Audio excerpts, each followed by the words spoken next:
Hello everyone, মই জাৰি পুনৰবাৰ সকলোকে মোৰ এখন নতুন ভিডিঅ'লৈ স্বাগতম জনাইছোঁ। ইয়াৰ আগতে মই এটা আপোনালোকক ভিডিঅ' দিছিলোঁ যে আমাৰ হিপ জইনবোৰ কেনেকৈ ফ্লেক্সিবল কৰি ৰাখিব পাৰি। গতিকে আজিও হিপ জইন ফ্লেক্সিবিলিটিৰ এটা ষ্ট্ৰেচিং এক্সাৰচাইজ লৈ আহিছোঁ। গতিকে আহকচোন দেৰি নকৰি আমি ভিডিঅ'টো একেলগে আৰম্ভ কৰোঁ। প্ৰথমে আপুনি মেটখনৰ ওপৰত এনেকৈ ওপৰফালে মূৰ কৰি শুই ল'ব, হাত দুখন খুলি ল'ব, আপোনাৰ ৰাইট লেগটো আপ কৰিব, এনে বুঢ়া আঙুলিটো ধৰি ল'ব, আপোনাৰ ৰাইট ছাইডে ডাউন কৰি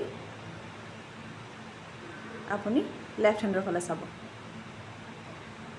এইটো আপুনি ৰছী লৈও কৰিব পাৰে। ডাউন কৰিব, এতিয়া লেফ্ট লেগটো আপ কৰিম, লাহেকৈ ডাউন কৰিম, ৰাইট ছাইডে চাম,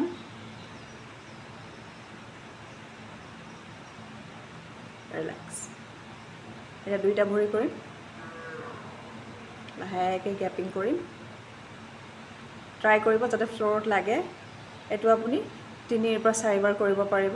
এইটো কৰিলে হিপ জইন ফ্লেক্সিবিলিটি বহু পৰিমাণে বাঢ়ে। Shavasana relaxation position.